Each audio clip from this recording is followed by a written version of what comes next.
from the 7th chapter of my second novel, The Thing About December. And this reading is dedicated to my friend Des Kenny, a reader, a writer, a legendary bookshop owner, and a true man of books. And I should issue a warning before I start that if, like Sister Uptightia of the Blessed Order of Holy Marys, who demanded a refund in a bookshop in Limerick recently for The Spinning Heart because of the filth it contained, this reading is a little bit blue. July. No school in July. You could give every day knocking about the farm with Daddy. Or if he was right busy, or had to go off laying blocks, you could stay in the kitchen, and Mother would allow you sit up on the worktop and watch her baking. Or you could walk over across the river field and see could you spot a rabbit or a hedgehog along by the ditches, or maybe even a diving kingfisher. The sun didn't always split the stones, but even if it rained, it was never cold, and the earth would steam after it. And you could even swim while it rained, and you could kind of know then how the wild animals felt being free. Daddy would bring Janzi to the Munster final, and Paddy Rourke would go with him as a rule.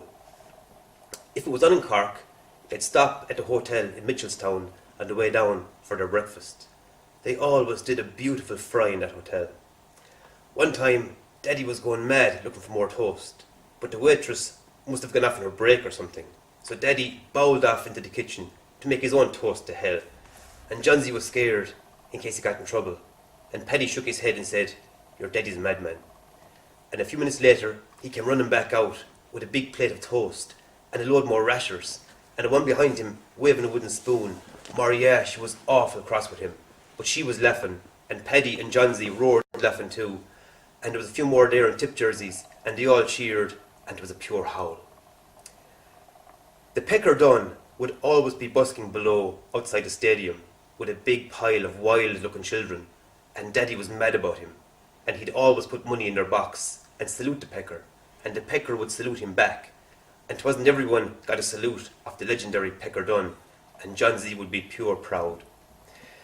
If they bet Cork in the Munster final, Daddy would be as high as a kite on the way home. He'd shout, "Whoa, boys, we've Cork bet in the hay saved. Now we've a proper summer." It's easy be happy in July. You could nearly call Janzi a man of the world now. He kind of knew what it was like to have a pal to talk to. Only kind of, because he had never returned Dave's warmth, and they had never really had conversations. It was more a case of Dave never shutting up talking, and Johnsy being forced to listen to him all day and into the night. Johnsy was a captive audience, Daddy would have said. He couldn't help finding the bollocks funny at times though, and he did seem worried about Johnsy, the time of the infection and the hot fever. Maybe if Dave hadn't been so smart and forward with Siobhan, Johnsy would have given him more hop. He knew now what it was like to be in love. One way, hopeless love, he knew, but still love. They'd had a stand-in teacher one time inside in the tech, a little blonde lady, straight from university. She was a fine thing, all the towny boys said, and they gave many a break time over to discussions of her body, and how she was definitely gagging for it, and how you could definitely see her nipples pointing out through her blouse and her bra, and that was a sure sign she was mad for riding. Johnsy admired their brave talk, but secretly he preferred her pale green eyes to any other part of her, and the soft sound of her voice. She read out this poem in class one time. Johnsy never forgot what it was called, "The Dong with the Luminous Nose." It was about a woeful, ugly creature called the Dong, who was head over heels in love with a beautiful woman who could never return his love. His love for her was quite dead. Miss had written that word on the blackboard and underlined it twice, and Johnsy had not forgotten the spelling, nor its meaning. Unrequited, not returned, not given back. The whole class stayed quiet for that whole long poem, and afterwards, instead of guffaws and all smart comments, there was only a strange sort of silence.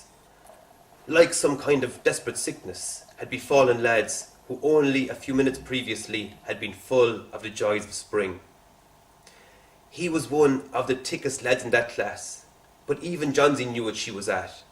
That little blonde lady from the university, that shining angel among all those dirty devils. She was telling them all they were only a shower of love-sick dongs, and she knew full well how they talked about her. But she also knew each one of them was some way in love with her, and they could sail away in their little boats and drown themselves in a sea of longing for all she cared. She'd never return their stupid, sweaty love. It was unrequited.